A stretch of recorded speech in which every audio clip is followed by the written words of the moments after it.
नमस्कार दोस्तों, मैं देवेंद्र सिंह यादव फ्रीक्वेंसी क्लासेस के डायरेक्टर।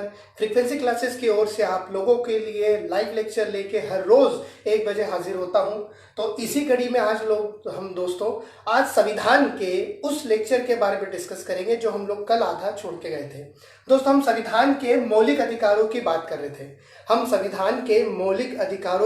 रहे थे। और दोस्तों, मैंने आपको बताया था कि मौलिक अधिकार हम लोगों ने लिए हैं अमेरिका के संविधान से प्रेरित होकर, वहां की बिल ऑफ राइट से। तो दोस्तों, हम उसी कड़ी को आगे बढ़ाएंगे। मेरे जितने भी विद्यार्थी मुझसे जुड़ चुके हैं सभी का स्वागत है। Good afternoon everyone. आज हम उसी जो हम लोगों ने कल आप लोगों को आर्टिकल्स पढ़ाए थे, कल 24 तक हो गए थे, 23 और 24 के। आज हम दोस्तों हेडिंग डाल दीजिए आप, धार्मिक स्वतंत्रता का अधिकार। दोस्तों, धार्मिक स्वतंत्रता के अधिकार 25 से लेकर 28 तक है। बहुत ध्यान से सुनेगा दोस्तों, धार्मिक स्वतंत्रता के अधिकार 25 से लेकर 28 तक है। अब इसमें क्या क्या हमें धार्मिक रूप से स्वतंत्रता दी है उसके बारे में हम आप लोगों से डिस्कस करेंगे। दोस्तों, हेडिंग डाल दीजिए 25, मतलब अनुच्छेद नंबर 25। अनुच्छेद 25 का कहता है, पहले मैं एज इट इज आपको पढ़ के सुनाता हूं, फिर उसके बारे में उसके ऊपर डिस्कस करेंगे। अनुच्छेद 25 कहता है कि अंतःकरण की ओर किसी भी धर्म को अबाध रूप से मानने और आचरण और प्रचार करने की स्वतंत्रता। मतलब अंतःकरण से, मतलब आत्म मन से आप किसी भी धर्म को मान सकते हैं, उसका प्रचार कर सकते हैं। इसकी स्वतंत्रता पूर्ण रूप से भारतीय संविधान आपको देता है। अर्थात आप किसी भी धर्म के हो, आप किसी भी जात के हो, अगर आप कोई और धर्म अपनाना चाहते हैं, अंतःकरण करना चाहते हैं और उसका प्रचार करना चाहते हैं, तो आपको कोई भी नहीं रोकेगा। ये आप याद रख लीजिए। अगर आप हिंदू हैं, आप किसी अन्य धर्म का प्रचार करना चाहते हैं, आप किसी अन्य धर्म के हैं और हिंदुत्व का प्रचार करना चाहते हैं, उसे मानना चाहते हैं, तो यह आपकी स्वयं की इच्छा है। आपको ऐसा करने से भारतीय संविधान कभी नहीं रोकेगा। और अगर आपको कोई रोकता है तो उसके अगेंस्ट केस फाइल हो सकती है। तो आपको याद रखिएगा। 26वां लिखते हैं कि धार्मिक कार्यों के प्रबंध की स्वतंत्रता। जितने भी धार्मिक कार्य हैं, हम उन सभी का प्रबंध कर सकते हैं, बशर्ते आपको एक ध्यान रखना है कि उन धार्मिक कार्यों से किसी अन्य को कोई ठेस ना पहुंचे या किसी अन्य कोई कार्य में बाधा उत्पन्न ना हो। अर्थात आपको कोई भी, चाहे हिंदू, मुस्लिम, सिख, ईसाई, किसी भी तरह का कोई फंक्शन हो, कोई प्रवचन हो, कव्वाली का फंक्शन हो या क्रिसमस सेलिब्रेशन हो, किसी भी तरह के धार्मिक जो प्रबंध हैं वो कर सकते हैं, बशर्ते आपको ध्यान रखना है कि इससे अन्य लोगों या अन्य कोई कार्य में कोई भी बाधा उत्पन्न ना हो। ये आर्टिकल 26 है दोस्तों। ये आर्टिकल कौन सा है? 26। 27वां आर्टिकल देखते हैं, किसी विशिष्ट धर्म के अभिवृद्धि के लिए करों के संबंध में या संदाय के बारे में स्वतंत्रता। दैट मीन्स उस व्यक्ति को आप मजबूर नहीं कर सकते जो किसी धर्म या धार्मिक कार्यों के लिए व्यय कर रहा है, उससे आप कर देने के लिए या कर भरने के लिए मजबूर नहीं कर सकते। अर्थात धर्म के पर किया गया व्यय या धार्मिक कार्यों पर किया गया व्यय, ठीक है, इस पे जो कर है उसको कर देने के लिए, मतलब उस व्यक्ति को कर देने के लिए बाध्य नहीं किया जा सकता। मतलब धर्म पर और धार्मिक कार्यों पर किया गए व्यय को आप करों में जोड़ नहीं सकते या उनको करों के संदाय में छूट मिलेगी। तो आपको ये सारी चीजें ध्यान रखना है। इसलिए लोग धार्मिक कार्यों में ज्यादा पैसा भी खर्च करते हैं कि धार्मिक कार्यों में किए गए जो व्यय है उनसे कर वसूला नहीं जा सकता या उनको करों में छूट दी जाएगी। ये आपको चीज़ें ध्यान में रखनी दोस्तों। यह चीज़ें आपको बहुत अच्छे से मेंशन करना है, ध्यान रखना है। आर्टिकल 27। 28 की ओर चलते हैं दोस्तों। बहुत सिंपल है, आखिरी है धार्मिक स्वतंत्रता में कि कुछ धार्मिक शिक्षण संस्थाओं में धार्मिक उपासना में उपस्थित होने के बारे में स्वतंत्रता। कुछ धार्मिक शिक्षण संस्थाओं में धार्मिक उपासना में उपस्थित होने के बारे में स्वतंत्रता। दैट मीन्स दोस्तों कि जरूरी नहीं कि अगर किसी शिक्षण संस्थान में अगर कोई धर्म से रिलेटेड कोई उपासना की जा रही है तो आपका खड़ा होना जरूरी है। फॉर एग्जाम्पल, जैसे कोई स्कूल शुरू हुआ और उस स्कूल शुरू होने के पहले कोई, मतलब वो एक धार्मिक स्कूल है, चाहे वो क्रिश्चियंस का हो, हिंदुत्व का हो, गुरुकुल टाइप का हो या फिर कोई मदरसा टाइप का हो, तो अगर आप यहाँ पर उस धर्म के नहीं हैं और आपको उस स्कूल में उपासना करवाई जा रही है तो उसमें उपस्थित ना होने की पूर्ण रूप से स्वतंत्रता है। कई बार क्रिश्चियन स्कूल्स में आपने देखा भी है कि जब फादर प्रे करवाते हैं तो पहले जनगणमन होता है और उसके बाद जब उनकी धार्मिक उपासना की जाती है तो फादर क्लियरली एक इंस्ट्रक्शन दे देते हैं कि जिसे जाना है वो जा सकते हैं और जो अपने मन से उपस्थित होना चाहता है इस प्रेयर में तो वो खड़ा रह सकता है। तो इस तरह की स्वतंत्रता हमें आर्टिकल 28 देता है कि मतलब धार्मिक शिक्षण संस्थाओं में जो उपासना है उसमें उपस्थित ना होने की स्वतंत्रता, ये आप ध्यान रखेंगे। ठीक है दोस्तों, तो ये था हमारा 25 से लेकर 28 के आर्टिकल का सेगमेंट, जिसके अंदर हमने देखा कि धार्मिक स्वतंत्रता हमें कहाँ कहाँ मिली है, क्या क्या धार्मिक स्वतंत्रता दी गई है। चलिए दोस्तों, अब चलते हैं हम अगले मतलब हमारे 5वें मौलिक अधिकार पे, जिसको कहते हैं सांस्कृतिक व शैक्षणिक अधिकार या स्वतंत्रता। हेडिंग डालेंगे दोस्तों, सांस्कृतिक व शैक्षणिक या शैक्षिक स्वतंत्रता। इसमें 2 आर्टिकल्स आते हैं दोस्तों, 29 और 30। कौन से 2 आर्टिकल्स आए? 29, 29 और 30। 29 में दिया अल्पसंख्यक वर्गों के हितों का संरक्षण, बहुत जरूरी है। अल्प वर्ग के जितने भी समुदाय हमारे भारत में हैं उनके हितों के लिए एक संरक्षण दिया गया है 29 में। मतलब उनकी संस्कृति के लिए वे अलग से संस्कृति, उनके सांस्कृतिक जो उपदेश होते हैं, उपासना होती है, उनके जो शिक्षण संस्थान होते हैं वो पूरी तरह से चलाए जा सकते हैं। जैसे यूनानी पद्धति हो गई, मदरसे हो गए, क्रिश्चियंस के जो उपासना होती है वो सब कर सकते हैं। तो इनके उसमें उनको सांस्कृतिक और शैक्षिक स्वतंत्रता दी गई है कि आपकी ना तो संस्कृति भ्रष्ट हो, उसमें किसी तरह का कोई इम्प्लीमेंटेशन किया जाएगा, वो आपको सौंपा गया। तो उसको किस में रखा गया दोस्तों? आर्टिकल 29 में। मतलब अल्पसंख्यक वर्गों के हितों का संरक्षण पूरी तरह से। कौन से हित? सांस्कृतिक और शैक्षणिक। ठीक है, अगला आता है दोस्तों 30वें नंबर का, 30 पे है शिक्षण संस्थाओं की स्थापना और प्रशासन के बारे में अल्पसंख्यक का अधिकार। शिक्षण संस्थाओं की स्थापना और प्रशासन के लिए मतलब हम अल्पसंख्यक वर्गों के जो अलग से शिक्षण संस्थान है उनका भी अनुमति या उनकी भी परमिशन हमारा संविधान देता है। तो आपको याद रखना है कि शिक्षण संस्थानों की जो अलग से अल्पसंख्यक वर्ग है उनके लिए जो अनुमति दी है वो हमारे संविधान ने दी हुई है। आप देख सकते हैं कि अल्पसंख्यक वर्गों के अलग से शिक्षण संस्थान होते हैं, वो आर्टिकल 30 की वजह से ही होते हैं। तो आपको बहुत अच्छे से याद रखना है दोस्तों, ध्यान रखिएगा बहुत ध्यान से। 31 जो था वो यहाँ से डिलीट कर दिया गया है, हटा दिया गया है, इसलिए हम उसकी बात नहीं करेंगे। इसलिए मैंने आपको कहा था कि पहले 7 हमारे मौलिक अधिकार थे, अब कितने हैं? 6। तो जो 31 वह संशोधन था उसको हमने 300 क में डाल दिया है। वो भूमि से रिलेटेड था कि जो आपकी संपत्ति का अधिकार है वो आपके मौलिक अधिकार में था, तो उस मौलिक अधिकार को संपत्ति के अधिकार से दोस्तों हटाकर संशोधित कर उसको हमने विधि अधिकारों में डाल दिया गया है, इसलिए उसकी बात यहाँ नहीं की जाती। याद रखिएगा दोस्तों, जो हटाया गया है वो संपत्ति का अधिकार था जो 31 में था। संपत्ति का अधिकार को दोस्तों यहाँ से हटाकर उसे कानूनी अधिकार में डाल दिया गया। तो आपको ये सारी चीज़ें याद रखनी है दोस्तों, बहुत ध्यान से आपको ये लेक्चर सुनना है। चलिए दोस्तों, अब हम आखिरी 7वें पर आते हैं। 7वें मतलब हमारा जो अगर एक हटा दिया जाए तो छठा अधिकार क्या बनता है दोस्तों? संवैधानिक उपचारों का अधिकार। इसे कहते हैं कॉन्स्टिट्यूशनल रेमेडीज। क्या कहा जाता है? Constitutional remedies. दोस्तों ये हमारे आर्टिकल 32, 33, 34, 35 में सीमित हैं। कॉन्स्टिट्यूशनल रेमेडीज को हमारे डॉक्टर भीमराव अंबेडकर जी ने, भीम साहब ने कहा था कि इसे संविधान की आत्मा कहा गया है। क्या कहा गया दोस्तों? संविधान की आत्मा। तो आप ध्यान रखेंगे दोस्तों, संविधान की आत्मा हमने कॉन्स्टिट्यूशनल रेमेडीज को कहा गया है। कॉन्स्टिट्यूशनल रेमेडीज मतलब दैट मीन्स कि यहाँ अगर आपके जो अधिकार आपको दिए गए उन अधिकारों का अगर उल्लंघन होता है या उन अधिकारों आपको वंचित रखा जाता है उन अधिकारों से, तो इसके लिए कॉन्स्टिट्यूशनल रेमेडीज डाली गई है। इसे भारतीय संविधान की आत्मा स्वयं भीमराव अंबेडकर ने कहा है, जिनको हम संविधान के जनक के रूप में भी जानते हैं। तो बाबा साहब के नजरों में इसे संविधान की आत्मा कहा गया। अब इसमें दोस्तों ऐसा क्या है दोस्तों, इसी आर्टिकल में आपको मतलब 32 में आपको 5 तरह की रीट मिलेगी। क्या मिलेगी दोस्तों? 5 तरह की रीट। अब ये 5 तरह की रीट हमें वो अधिकार देती है कि अगर हमारे किसी भी तरह के अधिकारों का उल्लंघन हो तो ये 5 तरह की रीट से हम उन अधिकारों को प्राप्त कर सकते हैं। ये हमारे जो इंक्रोचमेंट हो रहा है, जो अतिक्रमण हो रहा है हमारे अधिकारों का, उससे हम बच सकते हैं।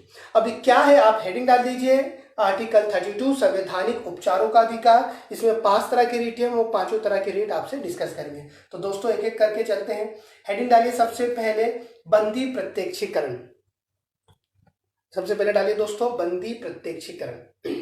इसको इंग्लिश में कहा जाता है दोस्तों हैबिस कॉर्पस। इसको इंग्लिश में क्या कहा जाता है दोस्तों?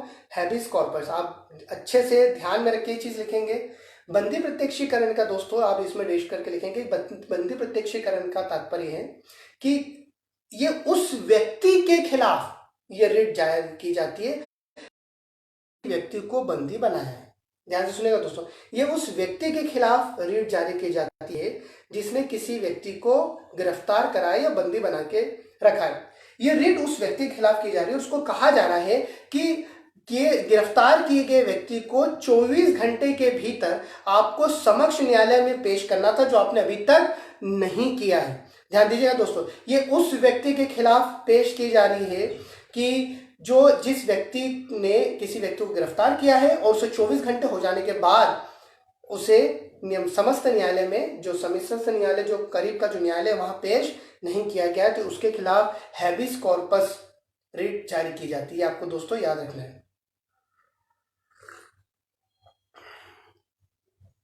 चलिए दोस्तों हम आगे बढ़ते हैं। आप आई होप आप ये हैबिस कॉर्पस समझ गए होंगे। हैबिस कॉर्पस में दोस्तों याद रखिएगा कि इसमें अपराधी को लाने ले जाने का समय और छुट्टी काउंट नहीं होती।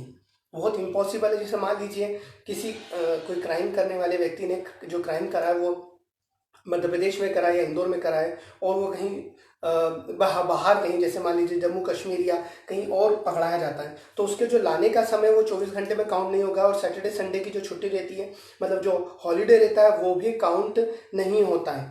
तो उसे हटाकर 24 घंटे गिने जाते हैं। ये चीज़ आप ध्यान में रखेंगे। दूसरा आता है दोस्तों, दूसरी डेट आती है परमादेश।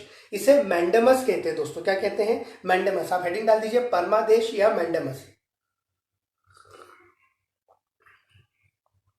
चलिए दोस्तों, परमानेंट या मैंडेमस का कहा जाता है। परमानेंट और मैंडेमस में परम आदेश क्या कहा जाता है दोस्तों? उसको परम आदेश। आप तोड़ के भी देखेंगे ना, तो ये परम आदेश। इसका ये मतलब है कि यदि कोई जो सरकारी अधिकारी है या जो सरकारी सेवक है, अगर वो अपना कार्य अच्छे से नहीं निभा रहा है, अपनी ड्यूटी नहीं निभा रहा है, तो जो अपर अधिकारी है या अपर कोर्ट है, वो उस अधिकारी के खिलाफ ये रिट जारी कर सकती है कि आप अपने कर्तव्यों का पूर्ण रूप से निर्वहन करें, अन्यथा आपके खिलाफ कार्रवाई की जाएगी। सारी बात दोस्तों, मतलब उच्च जो कोर्ट है वो अपने अधीनस्थ कोर्ट या अधिकारी को ये निर्णय कर सकती है कि ऊपर ये रिट जारी कर सकती है कि आप अपने जिम्मेदारियों का या अपने कर्तव्य का पूरी तरह से निर्वाह नहीं कर रहे हैं। अगर आपने तुरंत अपने कर्तव्य का पालन नहीं करा तो आपके खिलाफ ये कार्रवाई की जाएगी। तो ये रिट उन अधिकारियों के खिलाफ की जाती है जो अपने कर्तव्यों से दूर भागते हैं या अपने कर्तव्यों का निर्वाह नहीं कर रहे हैं। इसमें तीसरा आता है दोस्तों उत्प्रेक्षण। इसको सेंटेरियोर कहा जाता है या सेंटेररी कहा जाता है। सेंटेररी कहते हैं इसको, सेंटेररी मतलब उत्प्रेक्षण। इसमें दोस्तों जो हायर कोर्ट होती है, सेंटेररी में कहा जाता है, इसमें जो हायर कोर्ट होती है वो लोअर कोर्ट को ये आदेश देती है कि आपके पास जो लंबित पड़े मामले हैं वो उसे हमें दे दीजिए, या आप शीघ्र अतिशीघ्र उन लंबित पड़े मामलों को जल्द से जल्द सॉल्व करिए। देखिए उत्प्रेक्षण की इसको सेंटेररी कहा जाता है। सेंटेररी में कहा जाता है कि हायर जो कोर्ट है वो लोअर कोर्ट को ये आदेश देती है कि आपके पास जो मामले हैं उससे जल्द से जल्द निपटाइए, और अगर उन मामलों का आप जल्दी से निपटारा नहीं करते हैं तो उसको आप अपर मतलब हायर कोर्ट को दे सकते हैं। दैट मीन्स जो सेंटेररी है मतलब उत्प्रेक्षण है, ये हाई कोर्ट सेशन कोर्ट को जारी कर सकती है, सुप्रीम कोर्ट हाई कोर्ट को जारी कर सकती है। तो आपको ये चीज ध्यान में रखना है दोस्तों। तो ये था हमारा तीसरा। चौथा चलते प्रतिषेध, प्रोहिबिशन। हेडिंग डाल दीजिए दोस्तों प्रोहिबिशन। इसको प्रतिषेध कहा जाता है। प्रोहिबिशन का मतलब है दोस्तों कि अगर कोई व्यक्ति अपने अधिकार क्षेत्रों के बाहर जाके कोई कार्य कर रहा है, चाहे वो एक पर्टिकुलर व्यक्ति हो, कोई सरकारी कर्मचारी हो या स्वयं कोर्ट ही क्यों ना हो, तो ये हायर कोर्ट अपने अधीनस्थ अधिकारियों को या अपने अधीनस्थ कोर्ट को ये रिट तब जारी करती है जब वो अपने अधिकार क्षेत्रों के बाहर जाके कोई कार्य करते हैं। तो आपको याद रखना है दोस्तों, यदि कोई व्यक्ति मतलब कोई सरकारी अधिकारी या कोई कोर्ट अपने अधिकार क्षेत्रों के बाहर जाके कोई कार्य करती है तो उनके अधिकारी क्षेत्रों को नियंत्रित रखने के लिए ये रीट जारी करती है। इसको कहते हैं प्रतिषेध, प्रोहिबिशन, मतलब रोका जा रहा है आपको, वो आपका कार्य नहीं है, आप अपने अधिकार क्षेत्र के बाहर जाके ये कार्य कर रहे हैं, इसलिए आपके खिलाफ ये रीट जारी की जा रही है। आखिरी दोस्तों, अधिकार परीक्षा। अधिकार परीक्षा को कहा जाता है क्यो वारंटो। क्यो वारंटो मतलब यदि कोई ऐसा अधिकारी अपने पद पर आसीन है जिस पद के लायक वो नहीं है अथवा उसने कोई मिथ्या साक्ष्य या मिथ्या प्रूफ देकर उस पद को धारण करा है, तो अगर ऐसा साबित हो जाता है कि वो व्यक्ति उस पद के खिलाफ नहीं और उसका उस पद का जो उसने उपयोग करा वो भी दुरुपयोग के रूप में आ रहा है, तो ये आपको याद रखना है कि ये उस व्यक्ति के खिलाफ जारी की जाती है जो किसी उस पद के लायक नहीं था और मिथ्या साक्ष्य देकर उसने वो पद धारण करा है, तो तुरंत उस व्यक्ति के खिलाफ ये जारी की जाएगी और जारी करने पर उस व्यक्ति के खिलाफ जब ये गिल्ट पाया जाता है तो उस गिल्ट से उस व्यक्ति को तुरंत वहां से उस पद से हटाकर उसके खिलाफ कार्रवाई की जाएगी। देखिए दोस्तों, मैं आपको फिर से समझाता हूं। मतलब कोई ऐसा व्यक्ति, जैसे मान लीजिए उसने जब अपनी जॉब ग्रहण करी, उसने अपने ग्रेजुएशन के सर्टिफिकेट लगाए या उसने कुछ अपने एडिशनल सर्टिफिकेट लगाए और वो सर्टिफिकेट जाली थे और पता चला कि यार ये व्यक्ति उस पद के लायक नहीं है, तो उस व्यक्ति के खिलाफ ये क्यो वारंटो जारी किया जाता है, जिसके अंदर ये कहा जाता है कि आप अपने जो प्रूफ करे गए आपके जो प्रमाण पत्र हैं वो पूरी तरह से आप व्यवस्थित फिर से दिखाइए। अगर ऐसा नहीं होता है तो व्यक्ति को उस पद से पहले हटाया जाएगा और उसके खिलाफ फिर कार्रवाई की जाएगी। तो दोस्तों 5 तरह के रीट कॉन्स्टिट्यूशन में हमको जारी करते हैं। पांचों आप देख लेते हैं। बंदी प्रत्यक्षीकरण, इसको हैबिस कॉर्पस कहते हैं कि 24 घंटे के भीतर भाई कोई भी व्यक्ति को जो गिरफ्तार किया गया उसको अपने समीपस्थ न्यायालय, समीप में कोई न्यायालय है उसको न्यायालय के कोर्ट में आपको पेश करना है। दूसरा है परमादेश। परम आदेश, अगर कोई व्यक्ति अपना कार्य या अपनी जिम्मेदारी पूर्ण रूप से नहीं निभाता है तो अपर अधिकारी या अपर कोर्ट उसको उस आदेश जारी करके उसको अपने कार्य की पूरी तरह से जिम्मेदारी निभाने के लिए कहते हैं। जैसे मान लीजिए कोई व्यक्ति मैं हमेशा पुलिस का एग्जांपल दे रहा हूं, जैसे कोई टीआई साहब है और कोई कंप्लेंट नहीं लिख रहे या एफआईआर दर्ज नहीं कर रहे, तो आप ऊपर आप किस कोर्ट में जाकर उनके खिलाफ कोई एफआईआर ये रीट के थ्रू मदद मांग सकते हैं कि देखिए सर ये पर्टिकुलर बंदे हैं, ये हमारी रीट या हमारी जो एफआईआर है, फर्स्ट इन्वेस्टिगेशन रिपोर्ट जो है वो हमारी दर्ज नहीं कर रहे हैं, तो उस अधिकारी के खिलाफ फरमादेश जारी कोर्ट करेगा। उन्हें लाइन अटैच करेंगे, जांच की जाएगी क्या ये व्यक्ति वाकई में अपने अधिकार का प्रयोग नहीं कर रहा है या दुरुपयोग कर रहा है, तो अगर वो ऐसा कर रहा है तो उनके ऊपर फरमादेश जारी किया जाता है। उत्प्रेषण में हमने देखा दोस्तों कि हायर कोर्ट लोअर कोर्ट को क्या करती है, आदेश देती है कि आप शीघ्र अतिशीघ्र आपके लंबित पड़े मामलों को सुलझाएं, अन्यथा हमें हैंडओवर करें। फिर हमने प्रतिषेध देखा कि अगर आप अपनी सीमाओं के बाहर जाके अगर अपने अधिकारों का प्रयोग करेंगे तो उसे रोकने के लिए प्रतिषेध लागू किया जा सकता है। दोस्तों ऐसा होता है हमारे हिंदुस्तान में कि हम निर्वाचन क्षेत्र हमारा कहीं और का है और हम उस निर्वाचन क्षेत्र में तो हमारा अधिकार है, कोई आपको नहीं रोकेगा। मतलब मान लीजिए मैं किसी एक सेंधवा शहर, जैसे मैं छोटे से शहर का हूँ तो मैं सेंधवा शहर के किसी एक पद पर हूँ, मैं यहाँ के कोई पद मैंने ग्रहण करा है, तो ये मेरा अधिकार क्षेत्र है, मैं यहाँ पर अपने अधिकारों का प्रयोग कर सकता हूँ। मगर मैं किसी अन्य क्षेत्र में या अन्य जिले में जाकर ये कहूँ कि यार मैं उस क्षेत्र में ये हूँ या इस पद पर हूँ और फिर मैं वहां पर अपने कार्य करवा रहा हूँ, तो ये गलत है। इसे रोकने के लिए हमने प्रतिषेध रीट को लाए हैं, ठीक है। और आखिरी अधिकार पश्चात मैंने कहा मिथ्या साक्ष्य देकर अगर कोई पोस्ट हासिल करता है तो उसके खिलाफ ये रीट जारी की जाती है। तो दोस्तों ये चीज आप याद रखेंगे, ध्यान में रखना ये चीजें। चलिए दोस्तों आते हैं हम अगले भाग की ओर, भाग 4, इसे कहते हैं राज्य के नीति निर्देशक तत्व। हो जाएगा दोस्तों, 10 मिनट और लूंगा आपके। राज्य के नीति निर्देशक तत्व, ठीक है, directive principle of the state, part 4 संविधान के भाग 4 की ओर बढ़ रहे हैं दोस्तों। तो हेडिंग डाल लीजिए राज्य के नीति निर्देशक तत्व। चलिए दोस्तों, आई होप आप लोगों के लेक्चर समझ में आ रहा होगा और कोई भी डाउट हो, जैसे कल किसी ने डाउट पूछा था तो मैंने आपको बताया भी था कि आर्टिकल 2, 3, 4 में आप संशोधन कर सकते हैं अनुसूचियों के को ध्यान में रखते हुए, तो मैंने उसको रिप्लाई भी कर दिया है। अंशुल आज आए, शायद लाइव आए नहीं है। तो दोस्तों अब हम चलते हैं राज्य के नीति निर्देशक तत्व। दोस्तों इसे समझने के लिए आप अभी का तत्पर जो एग्जाम्पल ले सकते हैं लॉकडाउन का। मोदी जी आते हैं और कहते हैं कि हमें सभी राज्यों से समन्वय करने के बाद ही हमने ये निर्णय लिया है। वो कई राज्यों के मुख्यमंत्रियों से मीटिंग करते हैं, उसके बाद कोई डिसीजन लॉकडाउन का आगे बढ़ाते हैं। बहुत सिंपल सी चीज़ है सर दोस्तों। मैंने आपको पहले भी कहा था कि अगर एक परिवार में सुख शांति बनाए रखना है तो उसके लिए क्या जरूरी है कि सभी मेंबर्स की आपस में बनती रहे। अगर किसी भी दो मेंबर्स के बीच में नहीं बनेगी तो परिवार में कहीं ना कहीं तनातनी चलती रहती है। तो दोस्तों यहाँ पे भी कुछ ऐसा ही है। राज्य के नीति निर्देशक तत्व केंद्र की ओर से कुछ निर्देश राज्यों को दिए गए हैं, जिसमें यह कहा गया कि अगर आप इस तरह से राज्य चलाएंगे तो हम संपूर्ण भारत में या संपूर्ण देश में हम वो कार्य या वो मुकाम हासिल कर सकते हैं जिसके बारे में देश सोच रहा है। सीधी सी बात है दोस्तों कि अगर हम लोग राज्यों में एक यूनिक सिस्टम चलाएंगे तो उसी कारण पूरे देश में भी एक यूनिक सिस्टम चलेगा या एक सिमिलर सिस्टम चलेगा। इसीलिए केंद्र सरकार ने राज्यों को राज्य के नीति निर्देशक तत्व के जरिए ये बातें बताई है। तो ये है दोस्तों 36 से लेकर 51 में, आर्टिकल 26 से लेकर 51 में। एक एक करके देखते हैं दोस्तों, थोड़ा सा फास्ट देखेंगे इसको, याद रखिएगा आप। राज्य के नीति निर्देशक तत्व आर्टिकल 36 में राज्य की परिभाषा। दोस्तों ये होमवर्क आप लोगों को जाएगा कि राज्य की परिभाषा क्या है, मतलब हम किसे राज्य कहेंगे। मैंने हिंट आपको दी थी कि अगर हम राज्य को राज्य कह रहे हैं तो भारत को कहेंगे राज्यों का संघ, और अगर हम राज्य को प्रांत कह रहे हैं तो भारत को क्या कहेंगे, राज्य। ध्यान दीजिएगा दोस्तों, मैंने आपको ये बात बार बार कह रहा हूं, ये बहुत कम लोग आपको समझाते कि अगर हम दो राज्यों को राज्य कहेंगे तो भारत को संघ कहेंगे, और अगर राज्यों को प्रांत कहेंगे तो भारत को कहेंगे राज्य। ये चीज आपको याद रखना। तो राज्य की परिभाषा किसमें दी है, 37 में।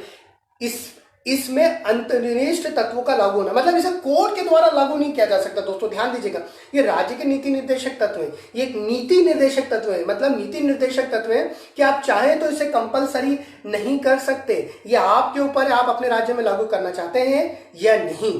ध्यान दीजिएगा दोस्तों, ये कहा है 37 में कि इसमें अंतर्निहित तत्वों का लागू होना, मतलब जो तत्व है वो आप अपने हिसाब से अपने राज्य में लागू कर सकते हैं। तो ये चीज दोस्तों ध्यान में रखेंगे आप लोग अच्छे से। ये है 37 में, मतलब इसे कानून के द्वारा प्रदत्त नहीं किया जा सकता या कानून के द्वारा लागू नहीं किया जा सकता। ये राज्य पे डिपेंड करेगा कि उसे लागू करना है या नहीं। ठीक है दोस्तों, यदि याद रखेंगे आप लोग।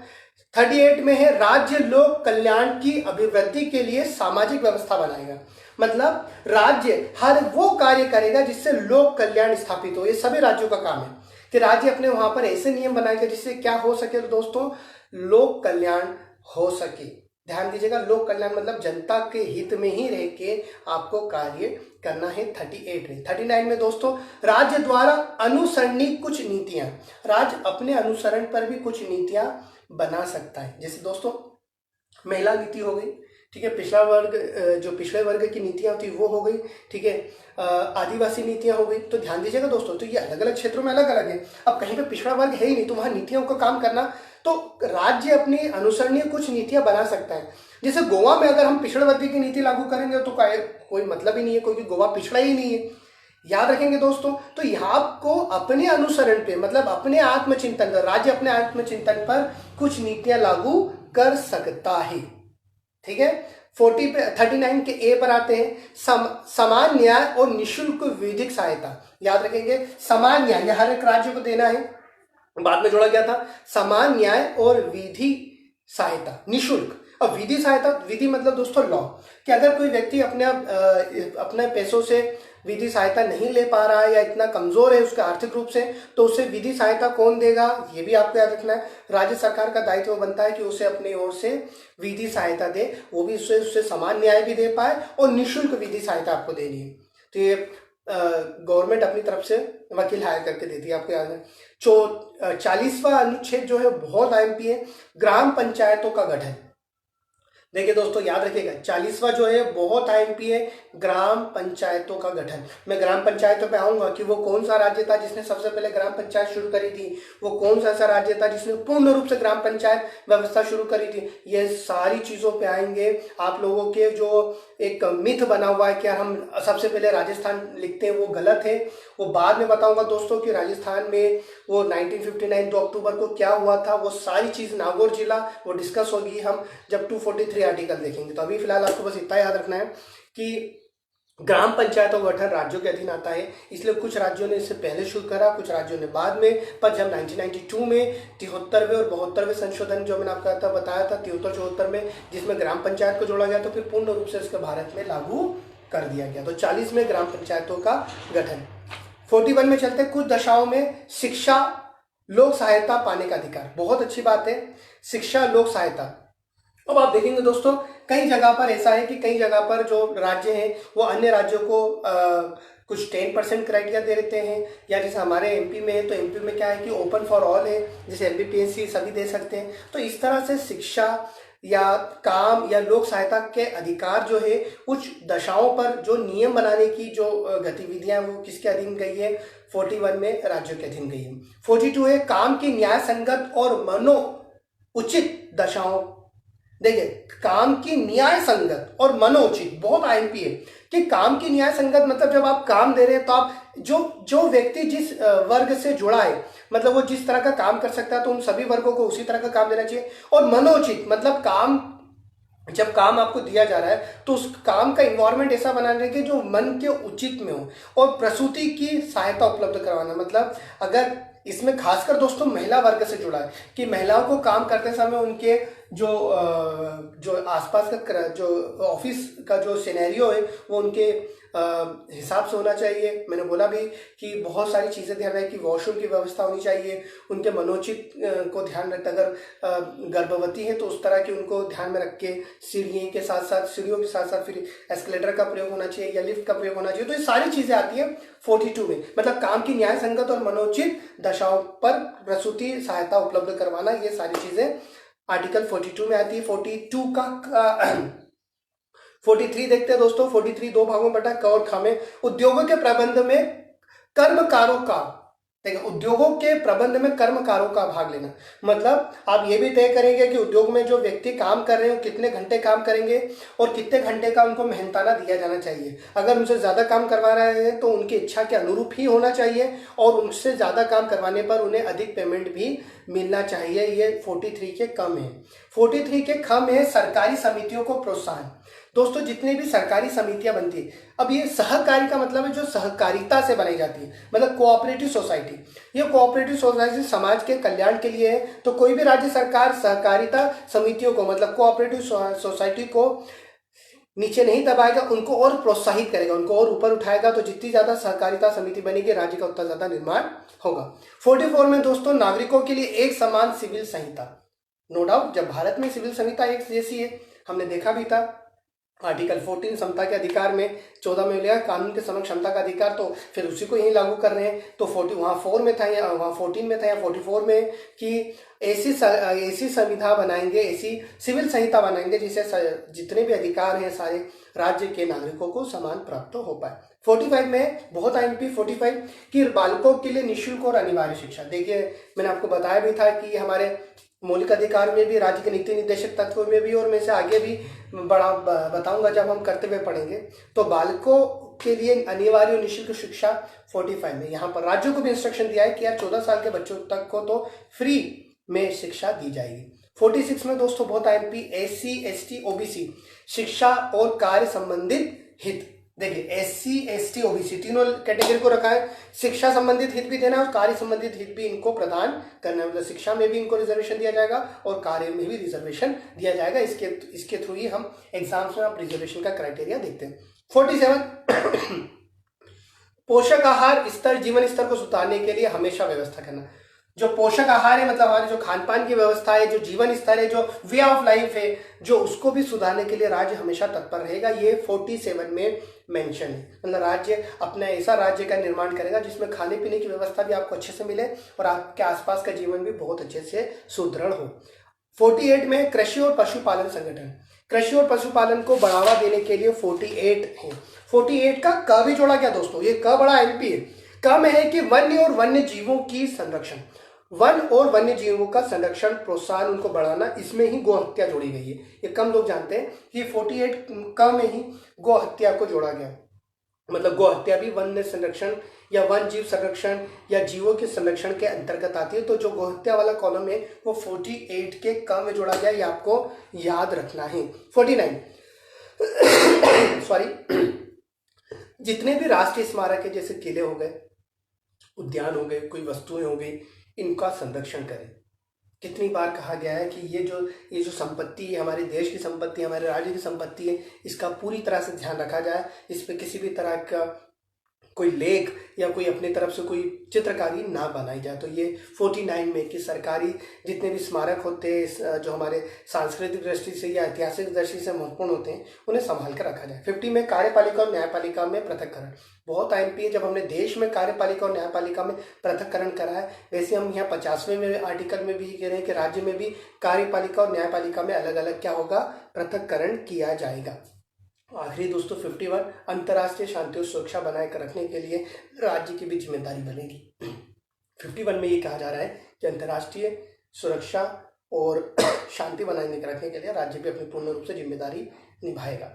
तो दोस्तों ये था हमारा आज का सेगमेंट, जिसमें हमने राज्य के नीति निर्देशक तत्व और हमारे बचे हुए मौलिक अधिकारों को आपके सामने रखा। आई होप आप लोगों को अब ज़्यादा क्लियर हो रहा होगा। किसी भी तरह का कोई प्रश्न है तो आप नीचे पूछ सकते हैं, और आपको अगर हमारा लेक्चर अच्छा लग रहा है आप अपने एक्सप्रेशंस लाइक बटन दबा सकते हैं। और अच्छी बात है कि इस सेशन में जितने भी जुड़े सवाल हैं उनको कमेंट बॉक्स में डाल दीजिए, मैं आपको रिप्लाई कर दूंगा। हमारा फ्रीक्वेंसी क्लासेस के नाम से यूट्यूब चैनल भी है, आप उसे भी सब्सक्राइब कर सकते हैं। मैंने कहा है कि हम अगले सीजन में मतलब अगले मंथ से हम यूट्यूब पे आपको लाइव मिलेंगे।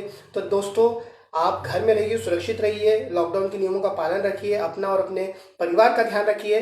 तब तक के लिए मैं यहाँ से विदा चाहता हूँ। ठीक है, कल फिर मिलेंगे 1 बजे। जय हिंद, जय भारत दोस्तों।